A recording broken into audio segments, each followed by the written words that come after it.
공매도 물량 엄청 많았어요, 하이닉스. 근데 어떻게 돼? 주가 신고가 찍고 막 시가총액 100조잖아. 그러니까 이거 분석한다고 여러분들이 이거를 바탕으로 해갖고 내가 대응할 수 있느냐? 그렇지 않아. 예.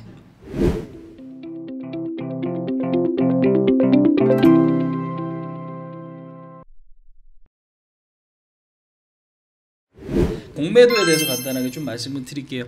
지금 뉴스에는 또 이야기가 많아요. 그러니까 사실상 여러분들 그 뉴스 보시면서 매매하지 마세요. 결론적으로 말씀드리면 TV에 언론에 나와 있는 것들 가지고 여러분들이 매수 매도하는데 별로 도움이 안 돼요. 삼성전자도 이야기가 굉장히 많았을 때 결국에는 그때가 뭐야? 피크였죠. 일단은 물론 장기적으로 더 갈지 안 갈지는 추이를 좀 지켜봐야겠지만 현재로서는 굉장히 시끌벅적하다. 그러니까 누군가 이거를 하지 마세요 그러면 오히려 좋은 매수 기회일 수가 있는 거고, 누군가 이거를 여기저기서 많이 하세요 이러면은 정말 고점일 수가 있는 거죠. 공매도 같은 경우도 뭐예요? 빠진다 안 빠진다 이야기들이 굉장히 많은데, 사실상 공매도가 여러분들 뭐냐면 뭐 다들 아실 겁니다. 내가 들고 있지 않은 주식을 매도하는 걸 공매도다 라고 이야기를 하는 거예요. 이 구조를 간단하게 좀 말씀드리면 공매도 같은 경우는 주가 주식 수가 중요해요. 여러분 만약에 삼성전자를 여러분들이 얼마? 8만 원에 100주를 공매도를 쳤다. 그러면 이 100주가 중요한 거예요. 그러면 이 100주를 빌렸으면 다시 100주를 갚아야 돼요. 여기서 이제 내가 주식을 빌려서 공매도하는 게 있고 빌리지 않고 공매도 때리는 게 있어요. 그걸 이제 차익 공매도, 무차익 공매도 이렇게 구분을 짓는 거고, 무차익 공매도 같은 경우는 불법이죠. 자 어찌됐건 8만 원에 내가 공매도를 때렸어. 그러면 100주를 공매도 때리면 100주만 채워놓으면 되잖아요. 나중에 6만원 됐을 때 6만원에 해당하는 100주만 그쪽 계좌에 채워놓으면 되는 거다. 그러니까 공매도를 많이 때려놓으면은 이거를 인위적으로 공매도 수익을 내기 위해서 뺀다. 그러니까 주가를 뺄 수 있다. 이제 그렇게 보는 거거든요. 근데 이제 이 공매도가 재개됐다 그래갖고 시장이 이것 때문에 밀린다는 여러분들 아니고요. 약간 방향성은 결국에는 우리가 경제 상황이나 미국 증시나 중국 증시나 이렇게 어떤 큰 국가들의 영향을 받을 수밖에 없는 거예요. 자, 그 다음에 좀 덧붙이면은 얼마 전에 이제 작년이죠. 사실상 시장 많이 밀릴 때 공매도 세력들, 그러니까 테슬라 같은 경우도 공매도 세력이 굉장히 많이 붙어 있었다라는 기사가 예전에 굉장히 많았고요. 근데 걔네들 어떻게 됐어요? 다 쪽박 찼어요. 사실상 테슬라 공매도 세력 44주 쪽박 계속 공매도 때렸는데 어떻게 주가 계속 올라가잖아. 근데 이제 중요한 거 여러분들 공매도의 손절도 있죠. 8만원에 100주 샀어. 근데 얘네들은 이제 빠질 줄 알아갖고 공매도를 때린 거예요. 근데 이제 올라갔어. 10만원 됐어. 그럼 어떻게 해? 10만원에 100주 사서 채워 넣는 거지. 그러니까 이거를 우리가 뭐라고 표현해? 쇼커버링. 얘네도 물론 손절이 있으니까 똑같이. 그게 오히려 이제 손절을 하게 되면 그게 또 큰 폭으로 매수가 들어올 가능성이 높은 거예요. 그러니까 지금도 말 그대로 지수를 3200 지금 찍고 3260 찍고 1월달에 그 다음에 3220 얼마 전에 종가상 찍었죠. 자 근데 이제 중요한 거는 진짜 큰 손이 나는 4000포인트 보는데 어떤 조막손이 지금 자꾸 장난질 치나 이래버리면 어떻게 해? 그럼 끝까지 4000포인트까지 땡길 거예요. 그럼 4000포인트까지 가면 복매도 개념에서 여러분들이 바꿔 설명하면 그때가 제일 싼 자리일 수 있는 거지. 왜? 가격이 비싸면 비싼 자리에서 많이 때려야 많이 수익 볼 거야. 그러니까 이 진폭이 크면 클수록 세력들이 어떻게 많이 먹겠지. 최대한 저점에 사서 고점에서 팔아야 여러분들 큰 수익 오는 것처럼 최대한 고점까지 땡겨야 나중에 어떻게 빠졌을 때 크게 먹을 수 있다. 공매도도 마찬가지예요. 그러니까 이거를 너무 이것 때문에 뭔가 불안감에 사로잡혀서, 아니면 여러분들이 종목 분석을 하는데 공매도를 보면서 대응을 하잖아. 안 돼요. 떨어지지 있지 않아.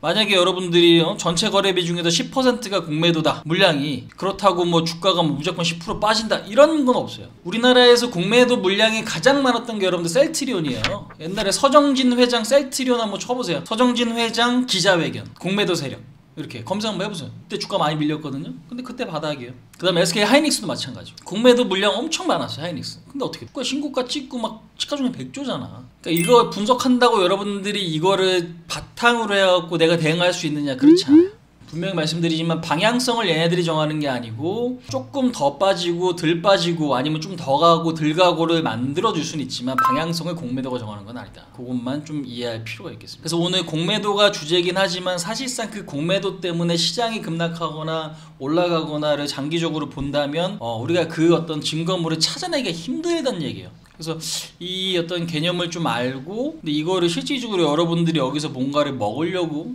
매매를 하신다. 그래서 제가 해봤을 때는 큰 어떤 대박 수익은 사실상 지수 고점 아니면 저점을 예상을 했을 때, 그거 분석했을 때는 확률이 좀 높지만 그 중간에서 종목 자체의 어떤 내용을 모르는 상태에서 접근한다라는 건 좀 위험하죠. 그러니까 정보라는 게 여러분들 항상 차이가 있죠. 비대칭성이 있잖아요. 내가 아는 정보랑 아니면 세력들과 당연히 알고 있는 정보가 다르죠. 우리가 이제 이거를 비대칭성이라고 이제 표현을 하는 건데, 당연히 그들 정보보다 우리가 더 모르는 게 많을 거예요. 그렇기 때문에 일단 지고 들어가는 거지. 그러면 그들과 똑같이 먹으려고 하는 건 말이 안 되고, 그들이 그러면 먹을 때 우리는 밑에서 뭐 부스러기를 얻어 먹는다는 개념으로 매매하시는 게 좋다는 얘기지. 큰 그림에서 개인 투자 마인드 여러분들 그렇게 가셔야 돼. 그래서 꾸준하게 갈 수 있는 방법을 찾아내는 거죠.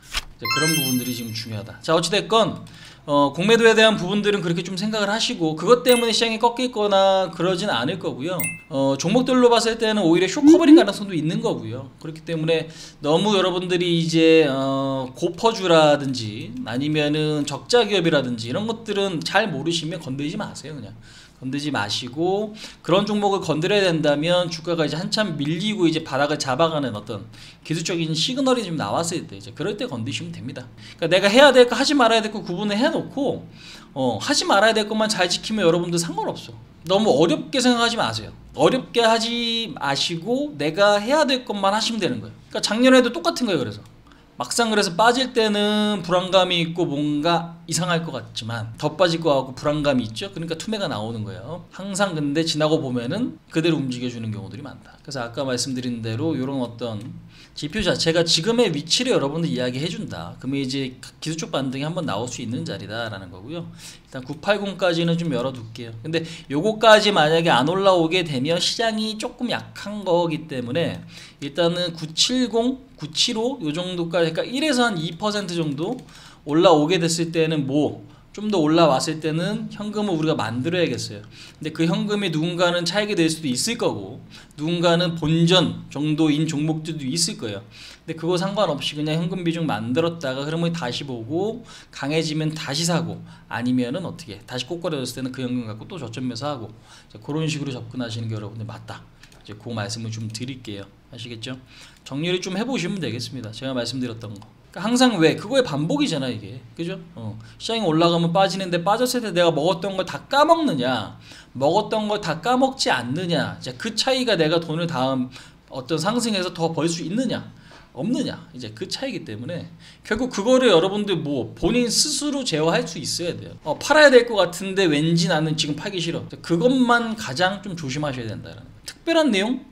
그게 어찌 보면 특별한 거예요. 가장 중요한 부분들이 이제 그 부분이다. 있는 그대로 사야 될 건 사고, 또 팔아야 될 건 팔고, 아니면 기다릴 건 좀 기다린다면 지금 오히려 좋은 기회로 만들 수 있는 거니까 너무 걱정하지 마시고 그냥 본인 감정에 너무 휘둘려서 매매하지 말자. 이 말씀 좀 드리면서 마치도록 할게요.